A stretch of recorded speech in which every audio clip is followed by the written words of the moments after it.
I feel uniquely horrible, probably able to tell just based off of how I'm looking at this moment. My brain feels like I could just go about this like a normal day, but my body is not having that. So I've been thinking about something that I can do today so that it doesn't feel like quite as much of a waste. And I think I've landed on something good. For a while now, I've been wanting to get into Spider-Man, and as I have been reading his comics, which I have found quite a few that I've enjoyed and also quite a few that I haven't, I was reminded that as a child, I would say that one of my favorite films was one of the older Spider-Man movies. I cannot remember whether I was talking about Tobey 2 or 3 or Andrew 1 or 2. I think that it was the one with Sandman. I have this scene in my brain where Spider-Man is fighting Sandman and Sandman is inside of some kind of semi-truck. He's like waves on top of this semi-truck / inside of a concrete mixer. I don't know. My brain has made this up and I have no idea what movie it's from or if it's even from a movie at all. Honestly, it doesn't even really matter, but the reason I brought it up is to say that I kind of want to figure out what movie I was talking about, and I also want to go through and watch all of the Spider-Man movies. I haven't seen any of the older ones since, gosh, at least 2010? When did the last one come out? Spider-Man 3 came out in 2007. Amazing Spider-Man 2 came out in 2014. I don't think I've ever watched that movie. 2012. I believe I watched the first Amazing Spider-Man. I don't know that I watched the second one. So it's been quite a while since I have consumed any of the older stuff. I have watched the first and third Tom movies, but again, haven't watched them since they've come out. I think over the next few days, it would be fun to get caught up on Spider-Man and rate them, and then we can come up with a consensus of if I even like Spider-Man. I'm going into this really wanting to like him. Like I said, I've been engaging in some of the comics. I've found quite a few that I've liked. Ultimate Spider-Man I've really loved. The first couple issues of the current ongoing Spider-Man I've really liked, though the back like 15 to 20 issues I wasn't really vibing with. So let's watch every Spider-Man movie and see if we like them or not. I feel like there definitely needs to be some kind of rating system for the journey we're about to embark on. I know myself, and I know I have the tendency to become victim of recency bias. So I think I want to come up with a few categories, and I definitely should have done this before I started filming, but we can just talk through it. First, obviously, straight up rating, how much I enjoyed the movie. Let's do it on a scale of 1 to 5, 1 being the worst, 5 being the best. The second category, let's do villain utilization. One thing I know that I love about Spider-Man is his rogues gallery. Doc Ock, Lizard, I think Shocker is a Spider-Man villain, Venom / Carnage, Hobgoblin, Green Goblin, Black Cat. I love the concepts of all of these characters. I'm not sure in practice. Again, I have not consumed a lot of this. And I think that's just going to be a yes or no.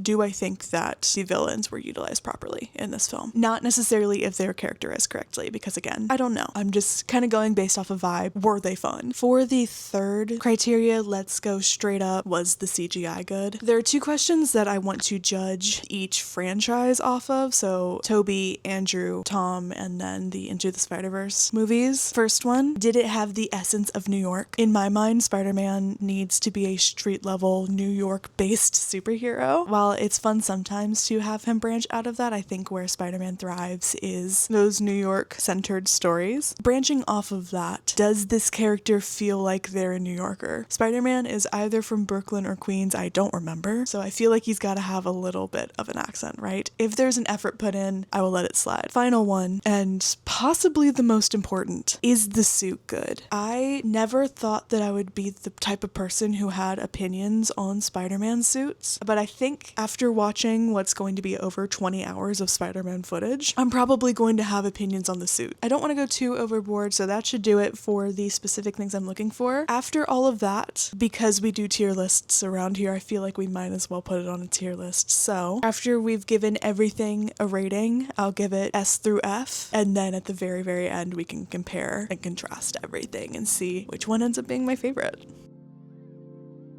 The sheer amount of Spider-Man stuff that's on Disney Plus feels kind of insane. We're gonna start with Spider-Man 2002. It is 2 hours and 2 minutes. Before we even start this, I feel like we might need to add another criteria for, is this movie too long? Once we start getting into the MCU stuff, the times get kind of ridiculous, so I might add that as well. Peter Parker is transformed into a superhero after he's bitten by a radioactive spider. Oh my gosh, I didn't even think about that. We probably need to add that as a criteria too. Do I like the spider mechanics?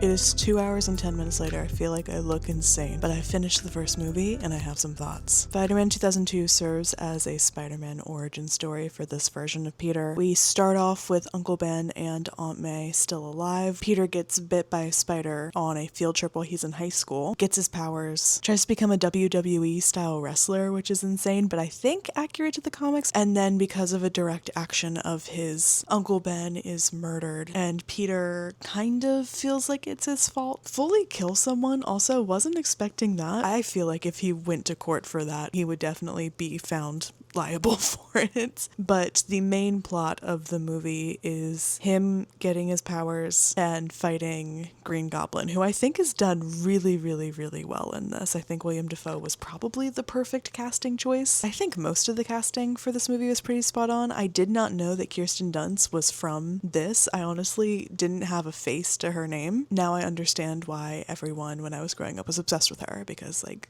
duh, she's Mary Jane. Also, just a quick note, I don't know about any of these people. I'm gonna say some general statements about the actors. Don't really know if any of these people are bad or have done something problematic. I'm just speaking specifically on their work in this movie. I think that Toby was a fantastic choice. I think at the heart of it, Peter Parker should be a little bit of a dweeb, and I think that he pulled that off really, really, really well. I think that James Franco as Harry Osborn was also a really good choice. He's got that kind of slacker rich kid look that I think suited this version of Harry really, really, really well. I don't know if this is the case in every Spider-Man story, but I don't particularly like starting with him in high school. I think that it makes more sense to start with him as a college-aged kid. If I'm following the timeline correctly, he would have been 17 or 18 when he was bit, if it was his last year of high school, which feels a little bit too young for this, but also, is that the case for every single version of Spider-Man? I don't know. Tom Holland's Spider-Man I know is super young, but I'm not sure about Andrew's Spider-Man, so that's definitely something that we are going to have to take into consideration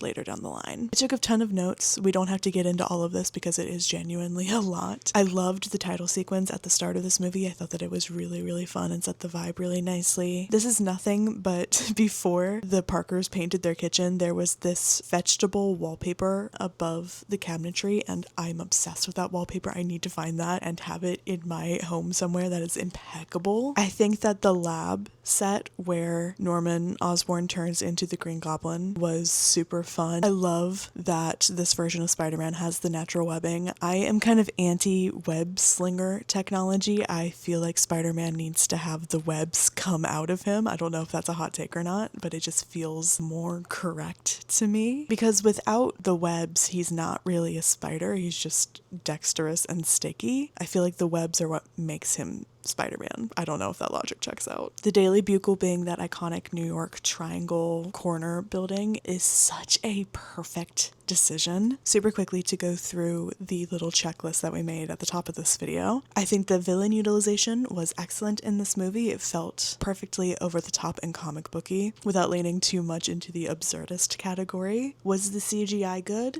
Not really. Considering this was made in 2002, I think that it was excellent, but put up to like my 2026 standard, it was a little chunky. But I think that for the most part, they made up for it with very smart and interesting camera tricks. Like, there was hardly ever a time where we saw a CGI'd thing being stationary. The camera was always moving quicker than the thing was moving, which I think helps make it seem a lot more realistic. There were some times though where it was just so blatantly obvious. The one that comes to mind immediately is when Peter first gets his powers and is jumping building to building. Is this movie too long? No, I don't think so. There were definitely a few scenes that I feel like we could have chopped a little bit, like the wrestling sequence I feel like was maybe a little bit too long, but overall, I think that this was a good feature-length movie. One that we added, how was the soundtrack? I don't remember if I added this one before the movie or not, but while I was sitting here, I was like, I need to start rating these soundtracks because the one for this movie is impeccable. My overall rating for this is going to be 4 out of 5. It was fun, it was comic booky, it was a little goofy, the acting was a little bit heavy-handed, I think, but there are so many iconic moments in this movie. I think the visuals were really cool, again, the soundtrack was impeccable, and overall the story was really fun. If I was like my age going to watch this in theaters, I would have gone to see this movie several times. There were a couple things that I didn't care for, specifically about MJ. She did very much have that like superhero girlfriend character, not really important as long as she's in love with Peter, that's all that matters kind of energy, and I personally hate that for her. There are a lot more interesting things we can do with MJ, and especially with the ending, her confessing her love to him after the funeral, standing literally on top of Peter's uncle's grave, is just kind of weird. Costuming choices I feel like were a little much. The one that really got me was her in a mini skirt and kitten heels to work at a diner. I just don't see that happening. I get that she's the female love interest and it's 2002 and that was kind of the energy, but it irks me a little bit. We are going to move on to the next movie, which is Spider-Man 2. This came out in 2004, so a really quick turnaround from the last one. Peter Parker is confronted by multi-tentacled menace Dr. Otto Octavius. It is 2 hours and 8 minutes long. I'm personally very excited for this one because I think Doc Ock might be my favorite among the Spider-Man rogues, besides probably, obviously, if you know me, the Lizard. Obsessed with him, obsessed with his energy. Although I don't think I've ever watched anything with him in it, so we could be turning around on that statement.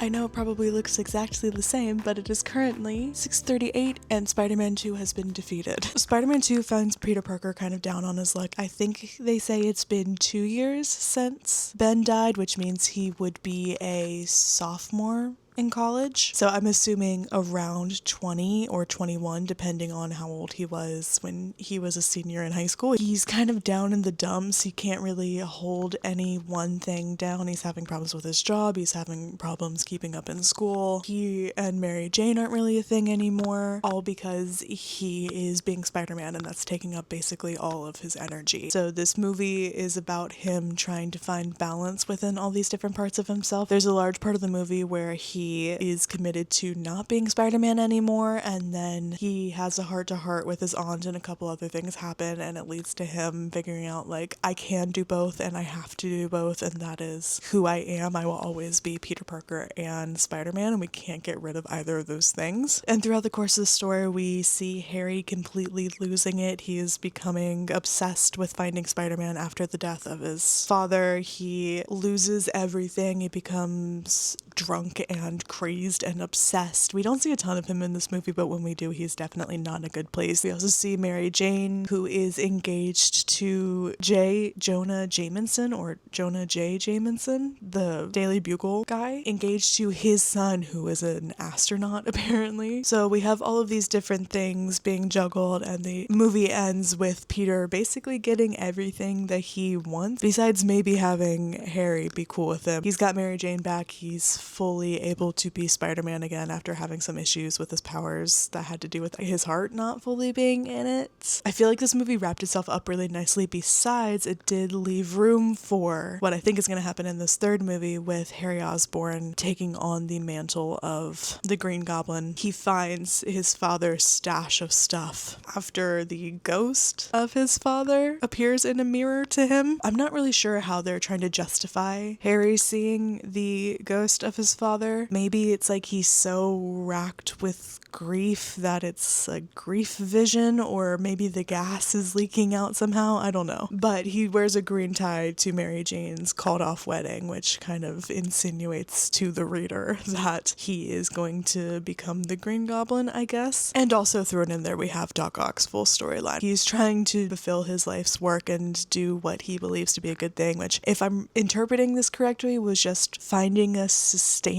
whole energy source, like creating a mini sun that could be used to power everything, I think is what he was going for. But things automatically go wrong. He's corrupted by the AI arms that he's implanted into himself, which, just saying that in 2026, when AI is taking over literally anything, the fact that this was made over 20 years ago is kind of funny. I don't think that we were necessarily scared of AI back then. I feel like it was just kind of a science fiction-y thing, and now it's very much real, and it is that scary. But in the end, he ends up doing the right thing and dismantling his life's work, and ultimately dies along with it. I think that there was a little bit of nacho reheating, but overall, I think that it was really fun. I love what they did with Doc Ock in this. I think that it was perfect all the way through as far as his storyline goes. Again, can't tell you if it's comic accurate or not. I really love this older version of Tobey's Spider-Man. I think that it just fits a little bit more. MJ was also a lot better in this movie. She was more of a character instead of just a love interest. I love that we got several scenes of her trying to fight back and sticking up for herself, both physically and emotionally, with Peter as he continued to will they won't they her. This movie's arc for Harry, while it feels completely justified, I don't think that it felt, I don't know, done properly. Like, it didn't feel like James Franco's heart was really in this performance. Also, his wig was terrible in this movie. The Mary Jane's was a lot better. I don't know if that was her real hair or if it was a wig or not, but it looked so much better than that like neon orange bob she had in the first movie. This movie honestly felt like it went by a lot quicker, and while I think that overall the plot was a little bit more muddled than the first film, I think I enjoyed this one more, though it was marginally better. I think it's gonna get 4.5 spiders out of me. To quickly go through the checklist: villain utilization, again, excellent. I love this version of Dr. Octavius. I'm sad that he died at the end of this and there's no more of him with this version of Peter. Though if I remember correctly, he's in No Way Home. Is that the third one? I'm pretty sure he's in that one, right? Was the CGI good? No. This might be a hot take, I don't know. I think the CGI was actually worse in this one than it was in the first movie. Is this movie too long? No, I think that for this story, it's the perfect length. Any movie that's not getting close to the 2:30 mark is going to get a pass from me. I feel like when we start getting closer to 3 hours is when I'm like packing it up a little bit. Overall, I feel like the story was well paced. It had all of the moments that it needed to, and there wasn't really anything that I felt like needed to be cut or trimmed down in this movie. I think that beat for beat, it was all pretty good. Though if we want to nitpick, I think that this did get off to a little bit of a slow start. Finally, the soundtrack. I think that this one was fine. It did feel very generic superhero-y to me. Not nearly as good as the first movies, but nothing overtly wrong with it. It just wasn't very interesting. I do love that they used Raindrops Keep Falling on My Head. I don't know what the actual title of that song is, which is crazy because that is genuinely one of my favorite songs. This movie again had another the city saving Spider-Man instead of Spider-Man saving the city scene, and that is my favorite thing that these New York-based superhero movies do, is when like a bunch of random people stick up for the hero instead of the hero saving the random person. That always just makes me so happy. Overall, I think that this one was marginally better than the first movie based purely on my enjoyment. I am going to reserve the right to change any of these later on if there's one that I feel like is better or worse as we keep going through this. And not to speak too soon, Spider-Man 2 could end up being my favorite Spider-Man movie. At the very least, this is definitely going to be top 5, top 3. I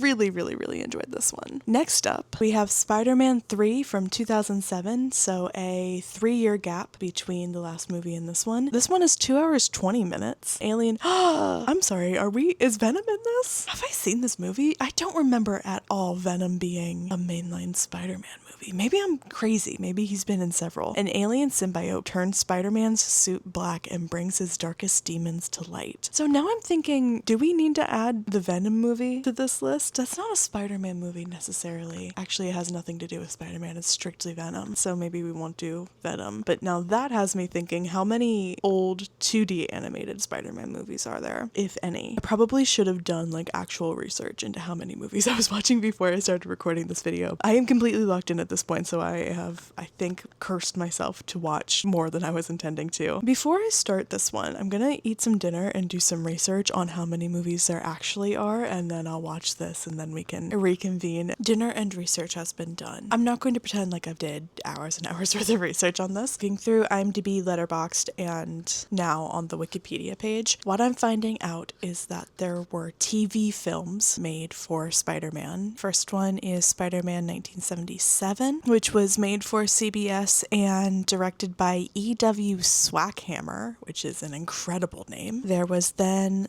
Spider-Man 1978, which I'm learning now is also referred to as Japanese Spider-Man, is a spin-off of the Japanese television show. We then have Spider-Man Strikes Back, which is a 1978 movie comprised of 2 episodes of the Amazing Spider-Man TV show. And then we have Spider-Man The Dragon's Challenge, which again is comprised of 2 TV episodes. I'm thinking that the 2 movies that were just 2 TV episodes shoved together will not count because they were for TV. It doesn't look like they ever had a theatrical release. This first one, though, Spider-Man 1977, had a theatrical release outside of the US, but this mainly served as the pilot for the 1977 TV show, so I don't think I'm going to count this either. What's interesting as I'm going through this Wikipedia page, did we know that Marvel went bankrupt? Because I sure did not. In the mid-1990s, 21st Century and Marvel filed for bankruptcy, which is kind of crazy because like now those are both huge companies, so it obviously didn't affect them too much. Here's something else interesting. As Marvel was re-emerging from its bankruptcy era in 1998, it settled with Sony in, I'm reading this directly from the Wikipedia page, a merchandising joint venture that conveyed the rights to produce films, television, and sequels to Sony and subsidiaries of Columbia in exchange for $7 million.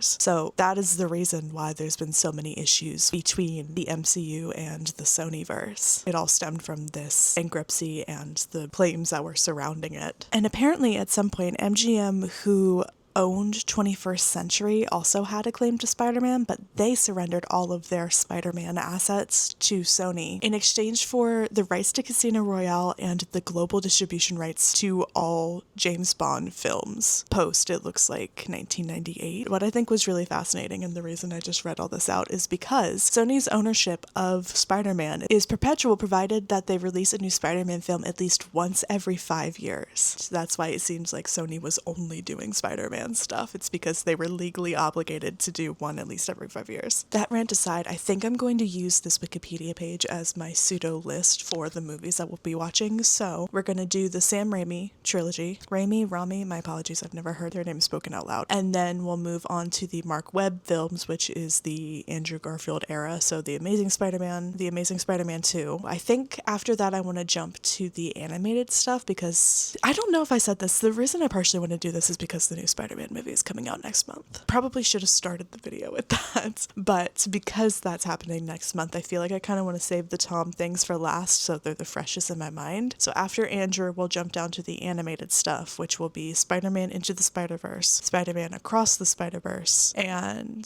that's actually it because Beyond the Spider-Verse doesn't come out until 2027. Super long tangent aside, let's watch Spider-Man 3.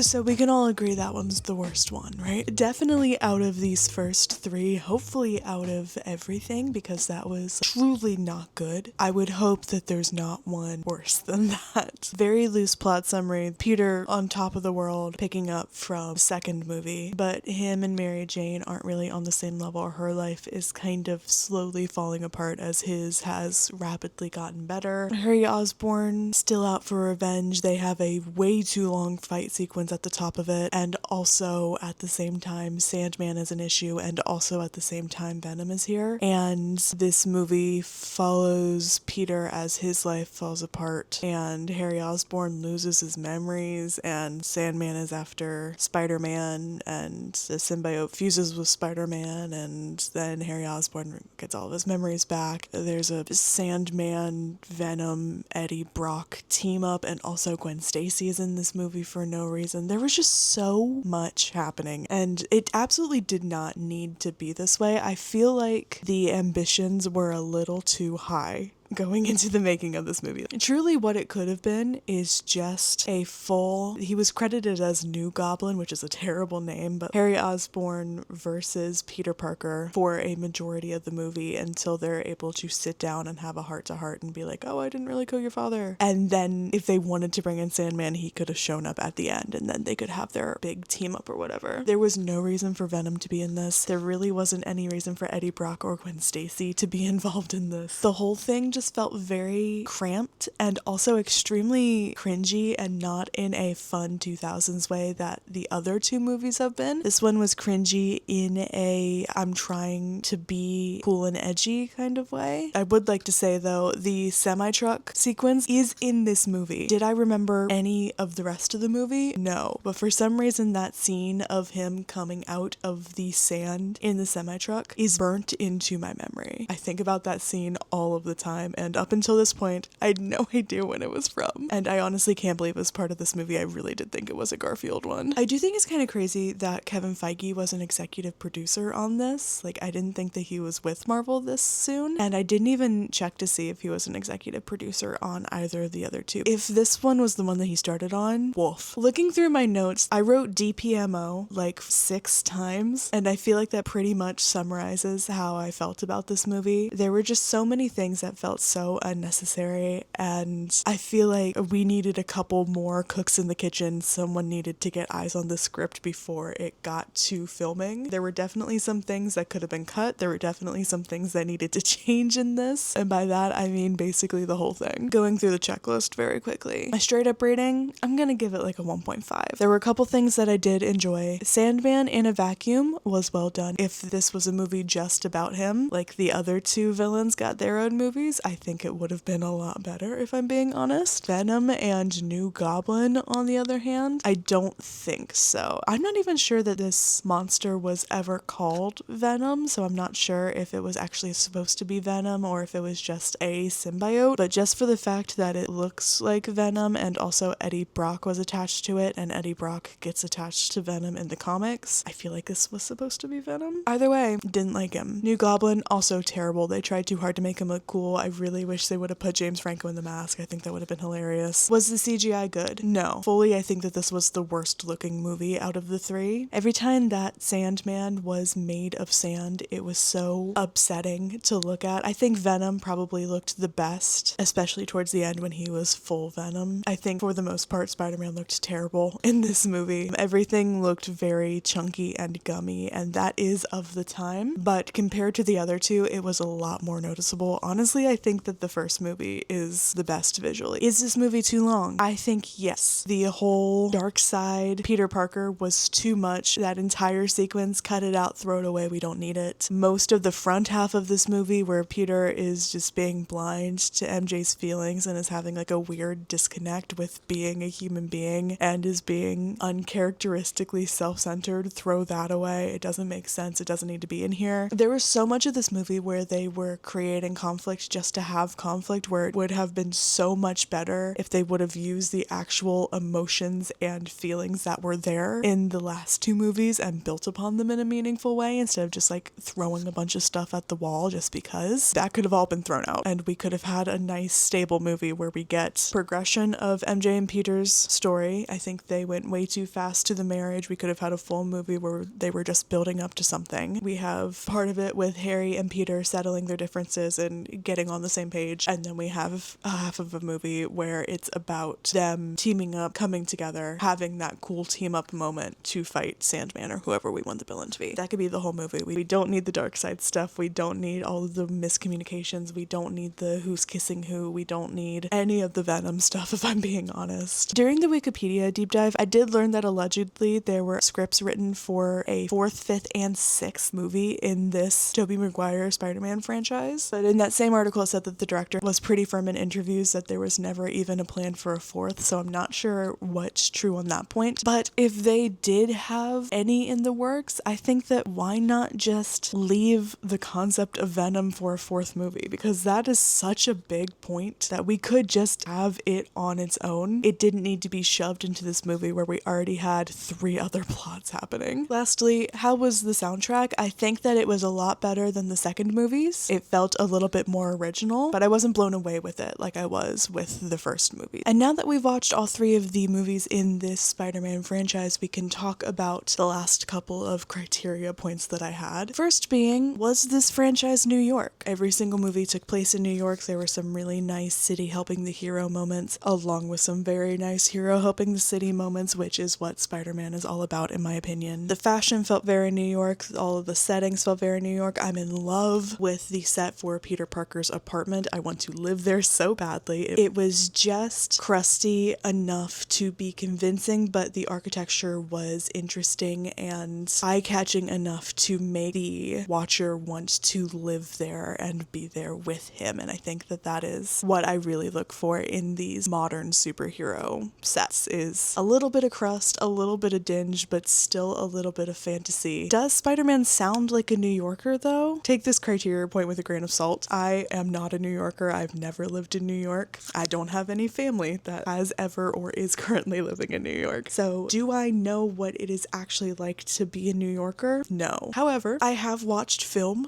and I have been to New York several times. So even though that by no means gives me the right to say who is and isn't a New Yorker, vibes based alone, if I walked up to this iteration of Peter Parker on the street and I knew nothing about him, I wouldn't guess that he's from New York. His accent was very, very net neutral in my opinion. I don't know if Tobey Maguire is British. Did he put on an accent at all, or is that just how he normally sounds? I couldn't tell you. I don't think I've ever heard this man speak outside of being Spider-Man. So for someone who was born and raised in Queens, I'm going to say that he does not sound the way that I would personally want him to sound. The third one on the franchise list, do I like the spider mechanics? I think yes, especially with the first movie. The way that spider sense was shown, I think was really, really cool. I love that he has the organic webbing. The sticking to the walls makes sense. The way that the web's shot makes sense in this fantasy environment. Overall, very happy with that. And the last one, do I like the suit? I'm going to say overall, yes. There are some things that I would definitely want to change on it. That being, I think the eyes need to be bigger. The chest piece definitely needs to be bigger. Like, that spider is very, very small. And I also don't really love the spider on his back either. In the grand scheme of things, it's probably going to be a mid-tier one, though I think I do want to rate the black suit in this movie separately, because I think this version of the suit so much better in the Venomized symbiotic black. I would say overall, this franchise had a lot to love in it. I think that Tobey Maguire is a terrific Spider-Man. It fits really well with the Peter Parker that I'm familiar with in the comics. He's not always the most charismatic guy. He's supposed to be a little bit awkward and clunky, and I think that he portrayed that really, really well. Kirsten Dunst did the best that she was able to do with the Mary Jane that she was handed. I really wish that she was able to get a little bit better writing, if I'm being honest. The 2000s were kind of plagued with having very lackluster female characters in these male-centered movies. I think that James Franco did fine. There were a lot of line deliveries from him that felt very awkward, but overall I think that his Harry Osborn paired with Willem Dafoe's Norman Osborn worked really well together. I'm sorry I don't know her name off the top of my head, but I think that the actress who played Aunt May in this was really, really good. She was so warm and welcoming. I think that all of the villains were cast perfectly. Save for maybe Eddie, I would have liked him to be a little bit bigger. Ock, Goblin, and Sandman I think were perfect casting. However, I feel like it is worth noting that this movie is incredibly white. There were no people of color with significant roles in this film that I can think of off the top of my head. Maybe besides the one guy from the Daily Bugle, but I wouldn't really consider that a prominent role. I couldn't tell you what that character's name was. Again, this is kind of a curse of the time that it was made, but it is upsetting to say the least. I'm hoping that that gets better as we progress. I know at least by the time we get into MCU Tom Spider-Man, it will be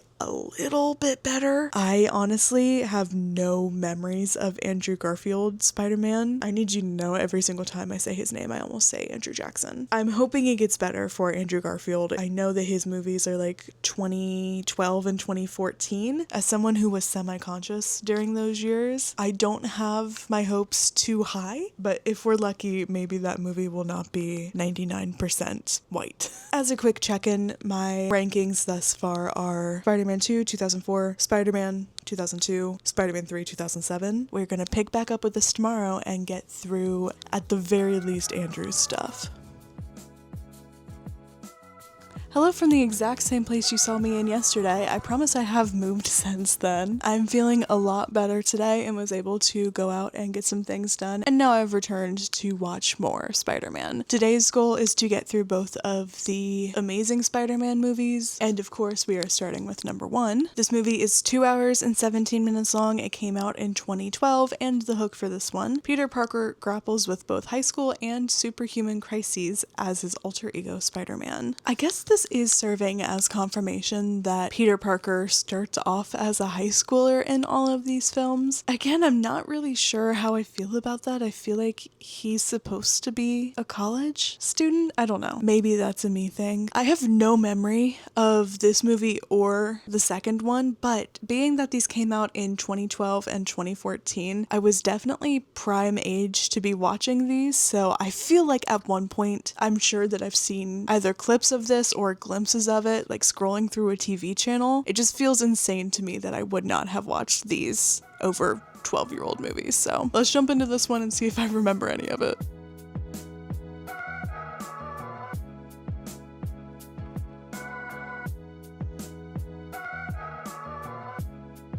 The Amazing Spider-Man is done, and I feel very, very conflicted. This felt very, very, very similar to Spider-Man 2002. There were beat for beat some of the same things happening, but where I think that this one really fails is with the pacing. This story is once again Peter Parker's origins, but for this franchise, we start off with Peter as a young child with his parents still there, which I actually really enjoyed. I don't think that I've ever engaged in a piece of media that talks about Peter's actual parents, so it was cool to get a little bit of their story. I'm not sure if this is the canon one or not, but his father being tied to the spider that bites him I think is a very interesting concept. I think that the first hour of this movie was fully too much prep work. I understand that this is his origin story, but it just kept going and going and going and setting stuff up and setting stuff up and setting stuff up, and like we don't even see him as Spider-Man until the halfway point of this film, and I feel like that's kind of insane. That being said, I think that the back half of this film is pretty solid, at least visually. I think that this script was really, really, really rough. Andrew Garfield and Emma Stone were acting their butts off in this, trying to give as much to this low-key terrible script that they possibly could. You can tell when they were trying to elongate these very clunky,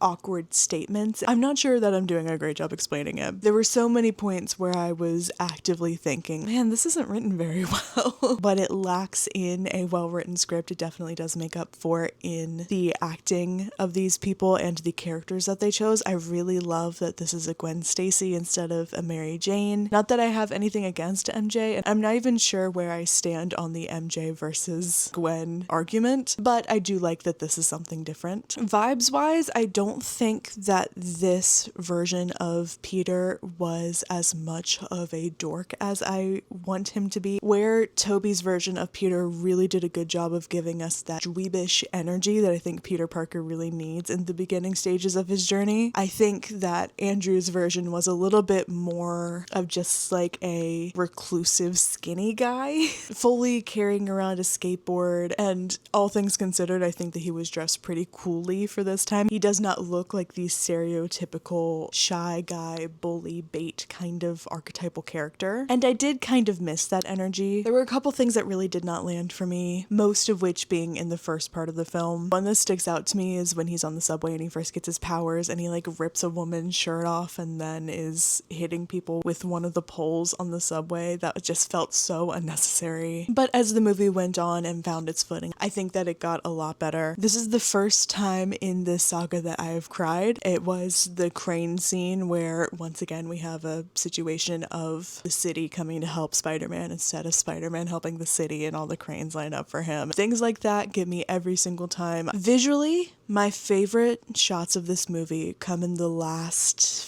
15-ish minutes where we get the funeral with all the black umbrellas walking out of the church, and Gwen looks up and we get this really beautiful shot of her with the rain coming down and she's looking straight up. And then the conversation with her and Peter that directly follows that scene were so good and so emotional and fully the best written things in this movie. Overall, I would say that I had a good time with it, not a great time. There was a lot I liked about this movie. I think that visually Andrew really looks like my platonic ideal of what Spider-Man looks like. In general, I really like this suit. I was going back and forth on whether or not I think there's too much blue on it, but I think that I like it. Although I don't like that the fingers are different colored. I don't know if that's a thing for all Spider-Mans or maybe just Tobey didn't have it, but if I picked up correctly, the fingers on this suit are blue, and I'm not sure that I like that aspect specifically, but I love the webbing on it. I love how big and pointy his version of the spider is. I like the color choices that were made on the suit. I wish that the eyes were a little bit bigger, and there were a couple scenes where the eyes were a little bit out of place, but that's just me nitpicking. Very quickly to go through my checklist, I think I'm going to give this a 3.75 out of 5. I liked it almost as much as I liked Spider-Man 2002, but there are a little bit more flaws with this film that I'm not able to look past. Villain utilization for this movie I think was fine. I really like the concept of the lizard. As I have said several times, I have no idea if this is accurate to his origin. I can only speak on what I just watched, and what I just watched was mid. I don't really love the idea that the only reason he's doing this is to quote unquote cure his disability. It did feel kind of icky. On a lighter level, the face molding that they chose to go with for him is very uncanny. I don't really like it. The coloring wasn't really there for me. I feel like he could have been a little bit more vibrant to bring in more of that comic booky aspect because Andrew's suit is so bright. Shots that we got of his limbs growing back, gross, hated them. Besides visually, he just felt like kind of a boring villain. For a first movie, we could have gone a little bit bigger. But that does kind of lead us into, was the CGI good? Besides the lizard, it looked pretty good. The lizard was always going to look bad. It seems like he was entirely CGI, and for the time period that this was made in, he looked pretty good. I think that this is the best Spider-Man has been animated over the course of these 4 movies. Everything felt very human and seamless. There were very few points where I was actively thinking about the CGI, which is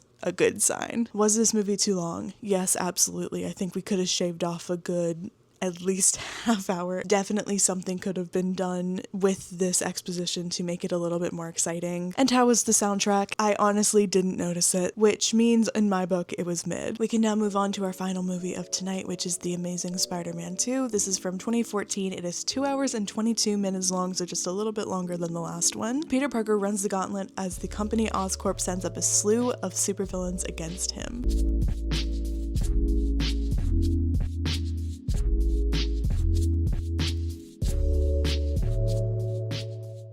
I loved that movie. Oh my goodness, The Amazing Spider-Man 2. Whoa. I was not expecting that at all. Holy crap. This movie, much like Spider-Man 2, is Peter and his love interest, will they, won't they-ing, and it's Peter deciding what's more important in his life, his love interest or the concept of Spider-Man, and trying to balance the fact that they're kind of equally important to him. But this was done in such a beautiful way, I think.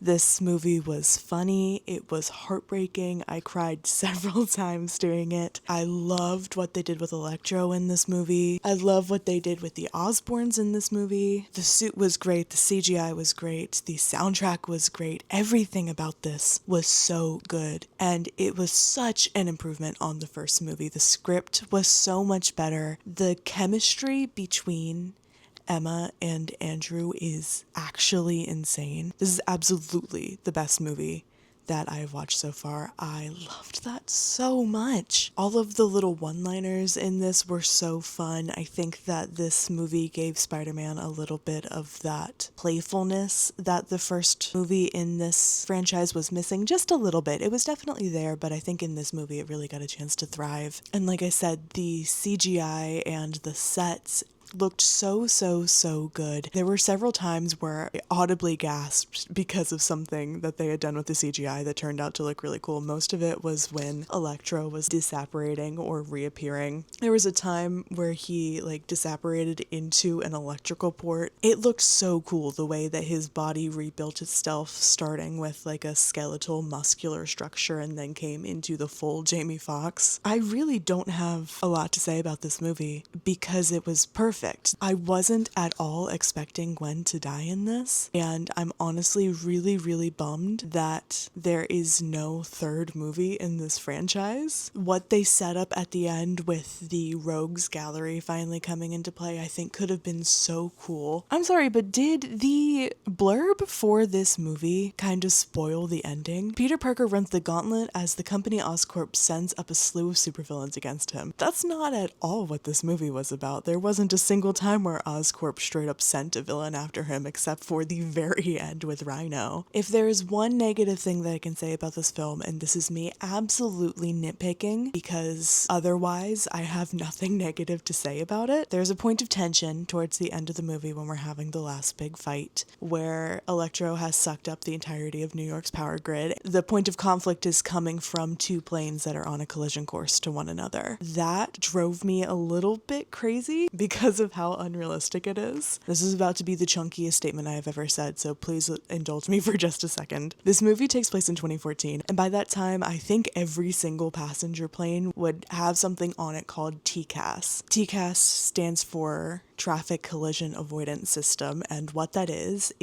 a series of sensors on the plane that will alert the pilots that they are about to hit something. If they are getting too close to another plane, anything up in the air that they could hit, TCAS will go off with plenty of time for that pilot to make adjustments as needed. When the pilot of one of the planes said something like, "We're flying blind up here," they absolutely were not. Like, yes, they weren't able to get in touch with New York's system, but they could have very easily changed channels and tried to get in contact with Newark or Philly or anyone in that area that was in radio distance. There are so many airports smashed into that area that they would have absolutely been able to divert, or if it was that drastic, the plane would have turned around and headed back to wherever it was coming from. There is no earthly way that if they can't get in contact with air traffic control, they would just keep going. And also, the planes would have never gotten that close to one another. It's very rare that planes get within even 500 feet of one another. Like 500 feet when you're in a plane is considered a near miss. It's like super dangerous to be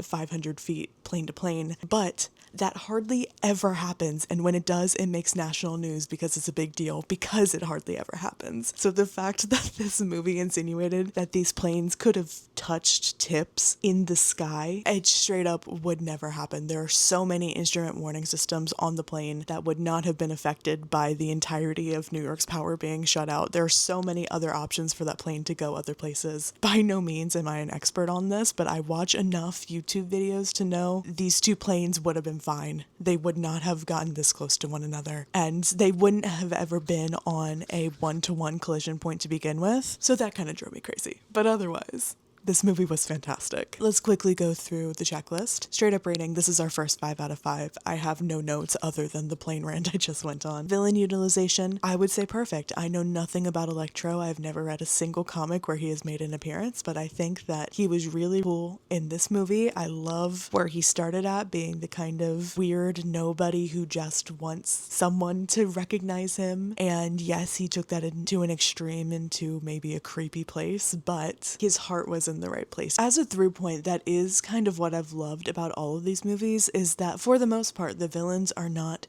doing bad because they are horrible people or because they want to cause harm. They're doing it because they're a scientist who is doing good to an extreme, or they're a scientist who wants to cure themselves of something, or sometimes they're just a guy who fell into a pit of eels. And I love that all of the villains that we've seen so far, besides maybe Norman Osborn in the first movie, although he also was not trying to do harm, he just gassed himself to the point of not being himself anymore. So even he, I feel like, was very redeemable. incredible. It's always fun to clap and cheer when the good guy beats the bad guy who's wholly bad, but I think what I like about these Spider-Man movies is that you can kind of get behind both characters in a way, or at the very least you can understand how the villain got to the place that they were, and also see that in some cases there's no coming back for them. Was the CGI good in this movie? Yes, I think that it was excellent. I think that everything looked really, really, really good. There were no cases where I was looking at it and thinking about the fact that it was CGI. It was all so seamless. I love what they did with the spider sense and the slowing of time in this movie, especially towards the end, with Peter trying to catch Gwen as she fell and seeing all the clock pieces and the piece of webbing untangling and reaching further out into a hand, like trying to grab onto her, was so beautifully done. Is this movie too long? No. I think that it was the perfect length. It's very nearly breaching 2.5 hours, but there was never a super slow point. I feel like everything that was in here felt like it needed to be in here. And how was the soundtrack? I think that it was excellent. My favorite part for sure was in the front of the movie, the whisperings in Max's head being like, he shot at you, he lied to you, turning into this kind of off-rhythm spoken word rap thing was so interesting. And then similarly with Max towards the end when he was bopping around all of the power cells, obelisks, during the last big fight, and the score was going beat for beat with the way that he was moving. That was like a stroke of genius, so well done. We've made it through both Andrew movies, and now I'm in a really difficult spot because I have to put these on my ranking. The Amazing Spider-Man 2 is at the top of my list right now, absolutely for sure. After that, Spider-Man 2, Original Spider-Man, The Amazing Spider-Man, and then Spider-Man 3. But like I said, big gap between Spider-Man 3 and The Amazing Spider-Man. Ranking the movies was not really my problem. It's more of which of these Spider-Mans do I prefer, and I honestly don't know. The thing is, if we're going based off of how much I liked each movie, I feel like they are perfectly on par with one another. If we knock off Spider-Man 3 and just look at the two best films from each, The Amazing Spider-Man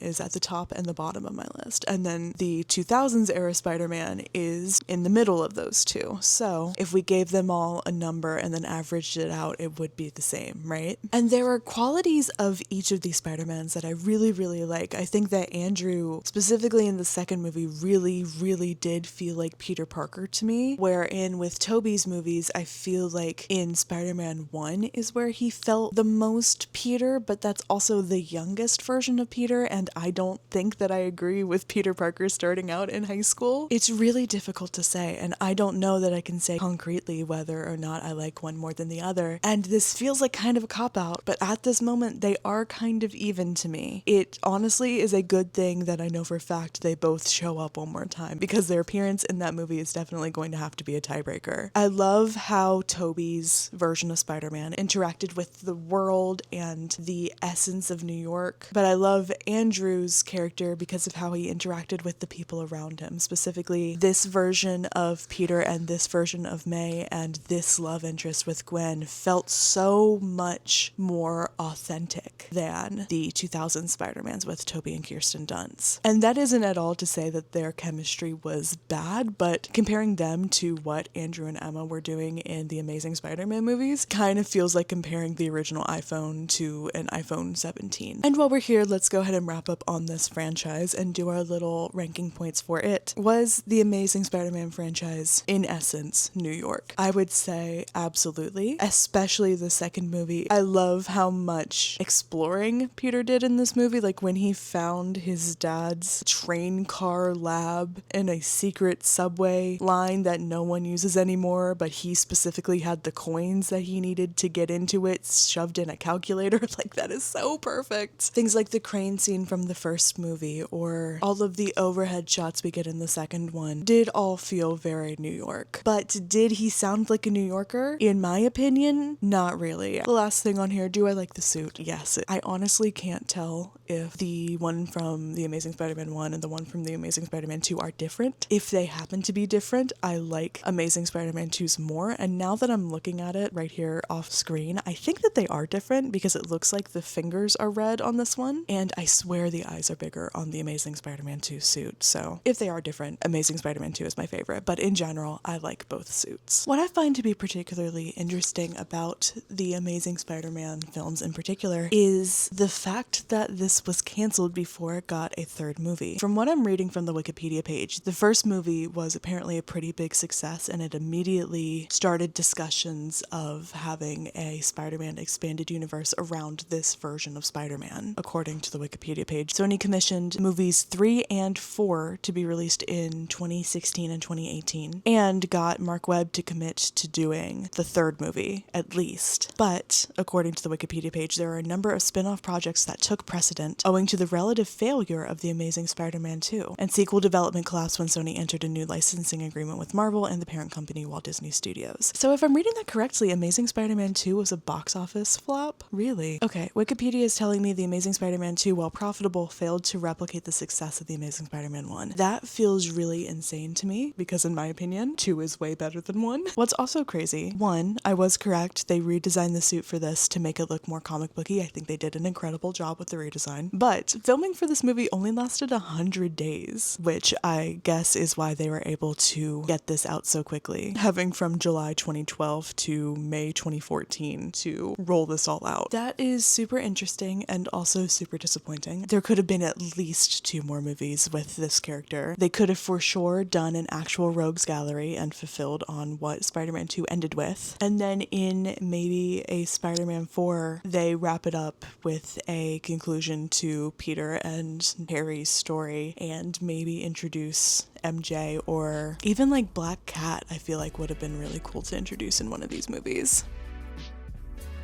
Good morning and welcome to another day of Spider-Man. This is day 3. Today's goal is to get through both of these Spider-Verse movies. The first one is not on Disney Plus, so I need to track that down this morning, and then we will be well on our way. I have never once viewed these films. They are, if I'm remembering correctly, pretty new. They came out sometime in the 2020s. I very distinctly remember when both of these came out and everyone talking about how good they were, but I did not watch them, so I'm very, very excited to finally get into them and see what it's about. This is also going to be my introduction to basically all of the extraneous spider people. I have very little information about any of them besides Silk. I've read all of her comics. I love, love, love her. And I have also read a few comics from Spider-Man 2099, though I'll be honest, I didn't get very far into his run. One thing I do know about this movie though is that Oscar Isaac voices Spider-Man 2099, so I have a feeling he's gonna be my favorite. Let's go find this movie and we can take a look at the runtime and the summary. Into the Spider-Verse has been found. It is available on Netflix. This movie came out in 2018.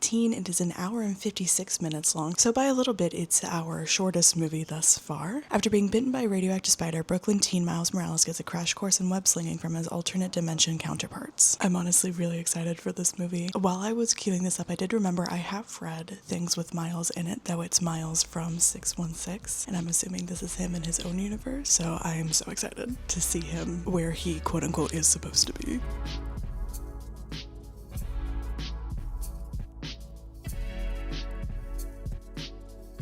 Semi-interesting development. I have finished Into the Spider-Verse. However, within the 2 hours that it took me to finish that film, I once again feel awful. I'm so shaky and dizzy right now that I physically cannot sit upright for a long period of time. I'm probably going to regret filming it this way, but I do kind of want to also be honest, and this whole thing started because I felt terrible on Friday, so it only feels right to continue that narrative and let you know that I'm also feeling terrible on Sunday. I guess Saturday was my second wind and we are back to feeling straight up awful. Anyways, to the best of my ability, let's talk about this movie because I did really, really enjoy it. Friendly neighborhood editor here, popping in to give a quick summary because for the back half of this video, I completely forgot to give plot summaries for any of the movies I was watching. Into the Spider-Verse follows confused teen Miles Morales as he gets bit by a spider, and in an effort to learn more about the newfound abilities that he has, he hunts down his universe's Spider-Man, who he unfortunately watches die. But not before before making him one final promise that he will stop Kingpin and shut down his universe melding collider thing that Kingpin is using to try to get his family back after they were killed in a car accident. Because of this thing that Kingpin set off, some extra dimensional Spider-Man were pulled into Miles' universe, including Peter B. Parker, who is basically just Peter Parker but really, really down on his luck. Penny Parker, who has a psychic link with a spider and also has a mech suit. Spider Noir, my personal favorite, who, as his name suggests, is a noir type character whose villains are all Nazis. Peter Porker, who is a cartoon pig voiced by John Mulaney, and Ghost Spider, also known as Gwen Stacy. To get everyone back to their respective dimensions, they have to work together in order to defeat Kingpin and all of his goons. And along the way, Miles learns from them and is able to fully step into his role as his universe's new Spider-Man. It was charming, it was heartwarming, the animation was so cool and interesting and so different from anything I've ever watched before. I found all the characters to be really interesting and charming. I really, really love that they put Spider Noir in this film because I think he might be my favorite of the alternate spiders besides Cindy Silk. I thought that 2099 was going to be in this movie, but maybe that's the next one. I don't have anything overly negative to say. I think that the pacing was a little bit slow, but for a lot of people, I know that this is their first ever introduction to Miles, so it makes sense that they took the time to really set up where he was coming from. I think my straight up rating for this one is going to be a 4.25. I don't think I liked it quite as much as Spider-Man 2, but I think if given the opportunity, I would watch this movie again over watching Spider-Man 2002, thus the 0.25 rating to give it a little bit of an edge over that one. Villain utilization in this I think was pretty good. I honestly wish there was a little bit more of Kingpin and a little bit less of everyone else. I love the design for Doc Ock in this one. I think that she was gorgeous. Tombstone and Scorpion were just kind of there, but to introduce more of a rogues gallery, I feel like it was fine that they were just kind of hanging out. I really love the motivations that they gave Kingpin for this. It feels very in line with what I know about him from the comics. And I love, love, love how they animated him and how when he was on screen, he took up the full screen and was this just black void in this world that was otherwise so unique and colorful. Was the CGI good? I'm going to replace that with was the animation good, because obviously this was all CGI in a way. Yes, the animation was fantastic. I think it was beautiful. Is it too long? I would say no, but there were definitely some points in the movie that dragged for me. How was the score? I think I've been referring to it as a soundtrack this whole time, but what I've been meaning to say is the score. I think that it was really well done, and in addition to that, the soundtrack was really good. Soundtrack being all of the additional songs that were not made specifically for this movie, I think fit really, really, really nicely. Overall, this one was a very nice departure from the live action Peter Parkers that we've had the past couple of days, and I'm interested to see what they do with the second movie, because honestly, this one wrapped up really, really nicely, and I assume the other spiders are going to have to be in the next movie, but since they've already been sent back to their world, I'm interested to see how we take this. I know in the comics, all of the other universes start to collapse and they get pulled into 616, so maybe that's where we're heading, but also, I know that there is a third movie coming up, so it'd be a little bit weird if we're already at that point. I truly don't know what's up with the next one, and I'm very excited to find out. Spider-Man Across the Spider-Verse is from 2023. It is 2 hours and 21 minutes long. In a multiverse of spider people, Miles Morales must redefine what it means to be a hero.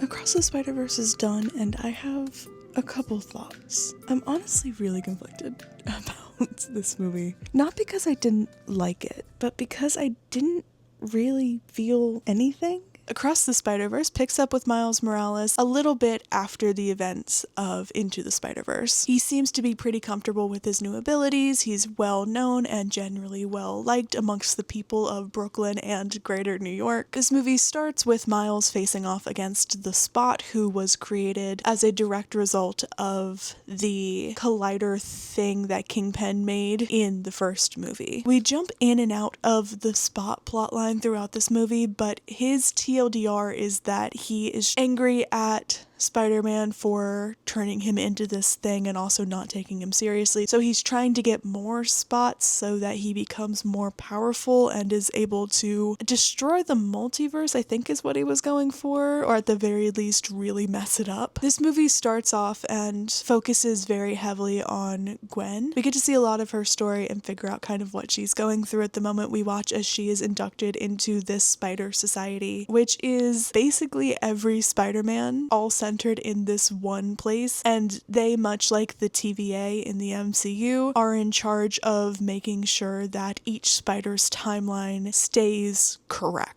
It's at the society we meet a ton of other spider people, including Spider-Man 2099, Punk Spider, Jess, and this is where we meet Peter B. Parker again as well. Very loosely on Miles' end of this movie, it follows him as his home life gets a little bit messy. He sneaks into the Spider Society and meets all of these different characters, and after messing up another Spider's universe, learns that he is not supposed to be Spider-Man. He is what I believe they refer to as a virgins. The spider that bit him was from a different universe, and he learns that if he hadn't been bit by that spider, his Spider-Man would have never died, and so on and so forth. It sends him into a bit of a personal dilemma, and the movie ends on a huge cliffhanger where he, instead of being taken back to his own world, is taken back to the world of his spider, Earth 42, where everything is kind of awful because they have no Spider-Man, because of course their spider chose to bite Miles instead of whoever was supposed to be Spider-Man in this universe. And we end off with Miles being captured by this universe's version of his Uncle Aaron and the Prowler, who is an alternate version of Miles. The first 20-ish minutes I think were really, really promising, and the further that it went on, the more it felt kind of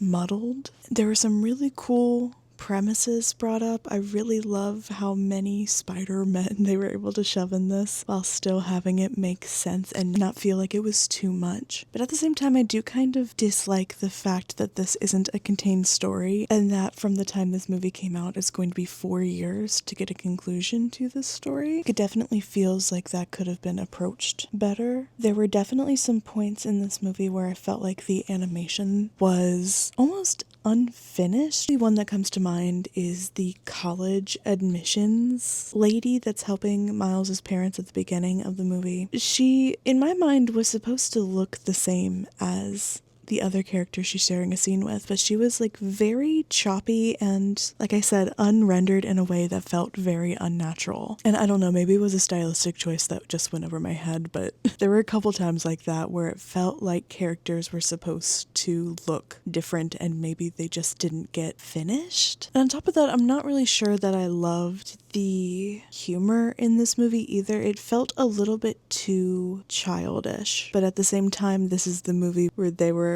allowed to have a bit stronger language, so it just felt very out of place. Where the conflict is coming in is that I really, really want to like this movie. I feel so mean saying this because I dogged on Spider-Man 3 so hard. This kind of felt the same as Spider-Man 3 to me. There was so much potential in it coming off of how much I liked the movie before it, but this one just fell so flat. Trying to think back to them now, if I had the choice to watch either Spider-Man 3 or this movie again, I would choose Spider-Man 3. And that's partially because it's a contained story. It's partially because at least there were some fun parts in Spider-Man 3 that I enjoyed. It's also because I don't really want to watch this movie again until the story is completed. Let's quickly do the checklist. Villain utilization, I would say not the best. Most of this movie isn't really about the Spot, who I would consider the main villain. It is definitely more of like a Miles versus everyone situation, so that's a little bit hard to judge, but like just thinking about the Spot, it's not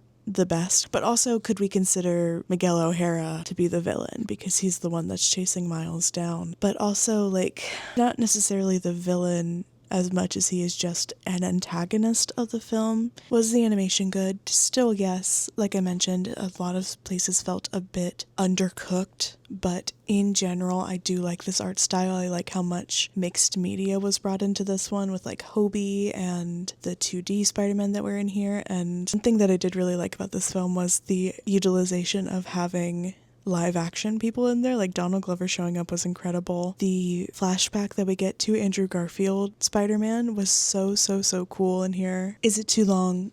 Yes, I think so. I think that this movie could have been cut by about 20 minutes. There is definitely a way where they could have made this a complete story and do a little bit of a cliffhanger for the next one instead of this huge piece of the plot missing. The last little bit of this film could have very easily been the top of the next film, and I feel like for me personally, it would have been a lot more satisfying. Finally, how was the score? I would say that it was fine. I wasn't as impressed with it as I was with the first movie. As for straight up rating, this is really, really difficult. It feels bad rating it below Spider-Man 3, but for my personal enjoyment standards, I don't think that I really liked this movie in the grand scheme of the other Spider-Man movies that I've watched. What did I give Spider-Man 3?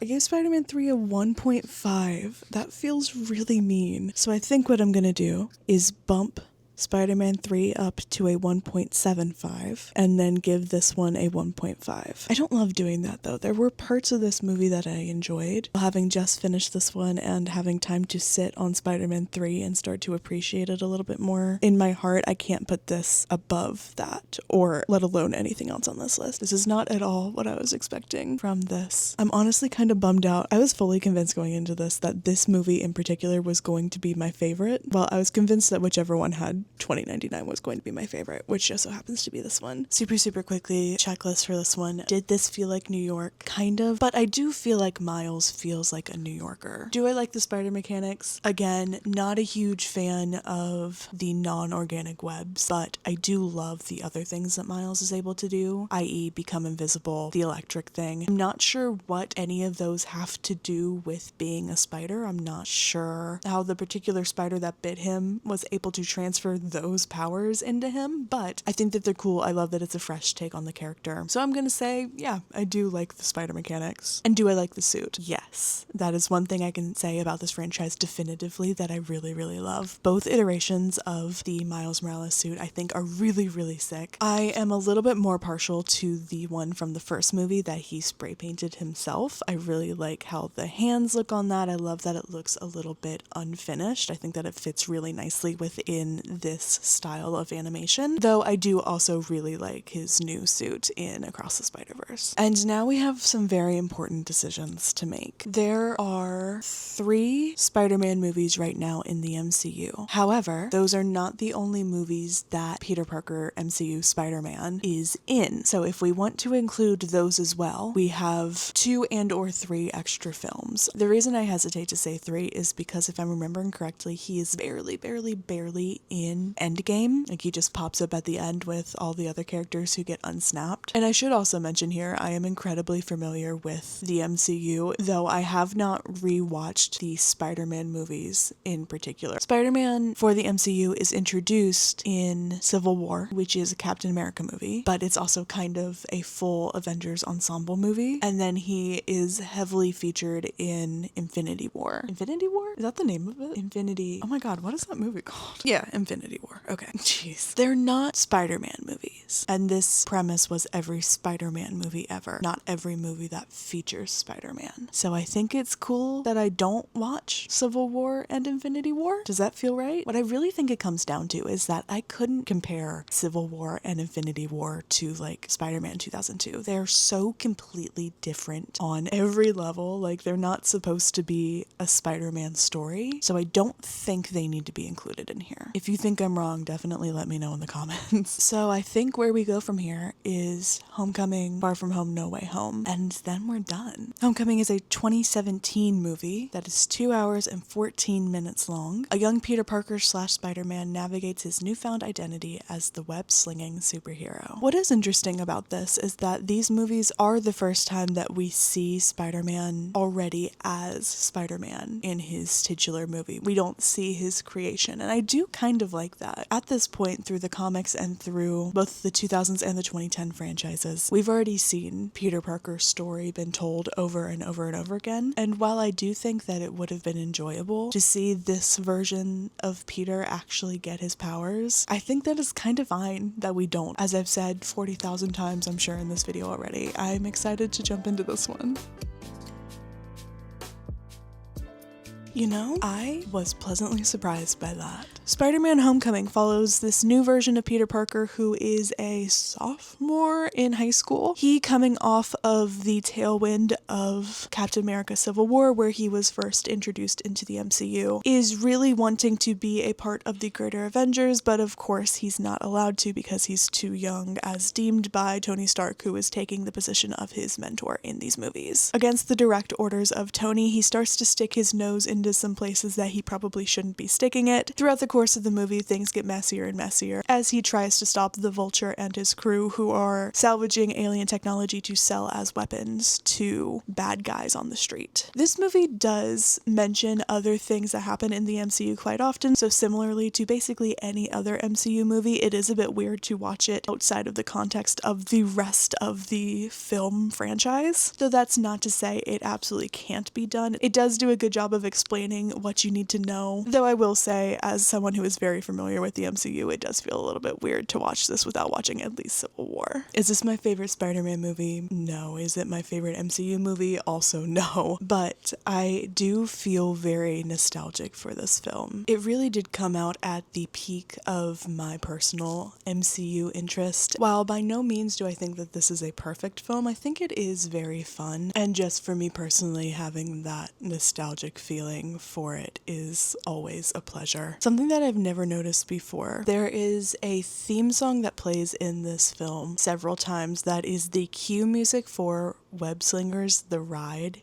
in Disneyland. I love that music so much, and I never thought to put it together that it was the Spider-Man theme for the MCU and not just a score that was made specifically for the ride. I do feel a little bit dumb saying that because, like, why would it not be something made for the movie? But I was very pleased when that started playing. In my opinion, this is the first Peter Parker that has actually felt like he belongs in a high school setting. Tobey Maguire and Andrew Garfield, I love your versions of Spider-Man, but I think we can all be honest with ourselves and say that they don't really look like high schoolers in those movies. And while Tom, I don't think looks like a high schooler, I assume that he was in his early 20s when this was filmed. I do think that he is the most high school age adjacent Spider-Man that we have gotten thus far. That being said, something that I think all of these movies could have benefited from is being set in a college instead of a high school. We can do everything in a college setting that we can at a high school setting. And for me personally, if we want to have those deeper romantic connections and, in my opinion, a more compelling story, why not just have these people be freshmen or sophomore in college? It is the exact same thing. You can still have the bully and the hovering parent and the grade slipping and the concerned teacher and all of these club activities, and I can just keep going on and on and on, but everything can be the same. Move them up in age. There's no reason to have these people playing younger than they are when it is obviously unrealistic. Speaking it out loud, the difference between like an 18-year-old and a 20-year-old is not a lot, but when we're talking about a high school senior and a college freshman or sophomore, the vibes are different. And I think that in general, all of these Spider-Man movies could have benefited by having a little bit of a more mature setting instead of just being confined to a high school. At the end of the day, this one I feel like was very well done considering that it was supposed to be a younger group of people. I think this movie looked good. I think that the pacing was good. I think the script was good. The acting was great. I really do like this version of the suit, though I'm not a huge fan of all of the black markings on it. I love the thick black line around the eyes. I like how big the eyes are. I like that the webbing on the suit isn't too dark. And I think that in general, through this movie alone, Tom Holland, pretty good Peter Parker. He is riding the line between the extremes of Tobey and Andrew as far as how dweebish and nerdy Peter Parker is, while still being inherently very likable and charismatic and charming. Let's quickly go through my checkpoints. Villain utilization, I think, was really good. Is it too long? Just a hair. How was the score / soundtrack? I think that it was okay. A lot of MCU movies have a very similar sonal vibe, and while I do really like that one song, the Web Slingers thing, overall the soundtrack / score to me did feel incredibly MCU generic. So my rating for this one I think is going to be a 4.25, which would put it at the same level as Into the Spider-Verse. I'm not sure which one is on top yet. And now we can move forward to the only MCU Spider-Man movie I have never seen, which is Spider-Man Far From Home. This movie is 2 hours and 10 minutes long and has probably the vaguest hook statement that we have gotten thus far. Peter Parker returns in Spider-Man Far From Home! Exclamation point.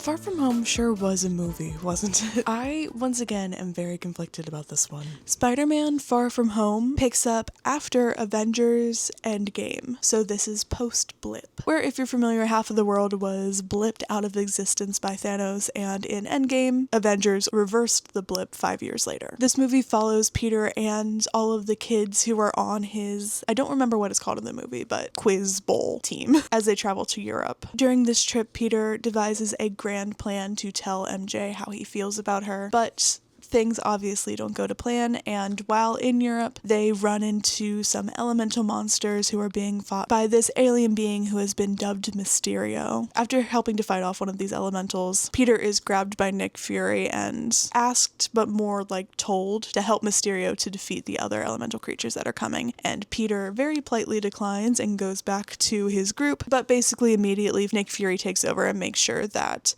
Peter will be in the position that he needs him to be in, which is to help Mysterio fight the next monster. Throughout the course of the movie, we learn that Mysterio is not, in fact, an alien. He is just a guy who was mad at Tony Stark, who is using Peter in order to get control of Edith, who is inside of this pair of glasses that Tony left for Peter after he died. The overall theme of this movie is Peter grieving Tony and asking himself whether or not he is able to actually be the next Tony Stark. Peter is under the impression that that title is being forced upon him, and he's not sure if he's ready for that kind of responsibility. And while all that is happening, he's also trying to be present for his trip and try to get closer to MJ, and everything is just kind of going wrong. This movie ends with Peter and MJ revealing their feelings for each other. Mysterio dies, but before he does, he sends his final confession off to the Daily Bugle, which in the MCU is an InfoWars-esque internet show, which I think is peak comedy. In this final note, Mysterio reveals to the world that Peter Parker is indeed Spider-Man, and that is where the movie ends. It's actually not where the movie ends, because that happens in a mid-credit scene, which I think is absolutely ridiculous. But that is where the narrative for this movie ends. Let's start with some things that I liked. I think that Tom Holland does a great job of playing the awkward teen in this. I love that Ned had a bigger role in this movie, even if it was purely as a comedic side character. I love that MJ had more to do in this movie, and I love that she got to be her own character and stick up for herself and be a protector instead of just being a girl who is there. I like the concept of Mysterio being this fraud who was slighted by Tony Stark. I love that that brings in the Tony Stark element of this version of Spider-Man, as well as the techie side of Spider-Man, and gives him a chance to show off the Brainiac side of the character in being able to take over and control these drones and use them against Mysterio. I genuinely was not expecting that plot twist of Mysterio not being an extraterrestrial. I am kind of interested now to learn how much of a departure this was from the original source material for Mysterio, but I have to say I did like what they did with the character. Was Jake Gyllenhaal the best choice? I personally don't think so. I don't think that he ever sounded very menacing, but he does have that Tony Stark techie dude bro icon look in the film, especially when he puts the glasses on, so I kind of get visually why he was cast. Let's talk about some of the negatives. First, I think the script for this movie was awful. It was so jokey and it never really found an emotional grounding, and because of that, the emotional moments never felt very heavy or satisfying, very similarly to how I felt about The Amazing Spider-Man 1, where the script was awful, but the actors were doing the best that they could with the script. I think that Tom Holland, in particular, did the most with what he was handed, which was, in my opinion, just not good writing. The CGI, I feel like, was also pretty terrible. Some things they could get away with a little bit more, like all of the drones or the elemental monsters. They don't have to look 100% realistic, but for Mysterio Mysterio and for Spider-Man. Every time they were moving, it looked very gummy and unrealistic and very much computer generated. There's one thing that I want to bring up that I noticed a lot in this particular movie, but has been a through line throughout basically all of them, and it is the tendency to have teenage Spider-Man naked or undressing in front of others. There is something that I find very creepy about these teenage characters constantly undressing in front of the viewer, and I am going to give this the benefit of the doubt. Tom Holland is obviously not a minor, but when there are scenes where I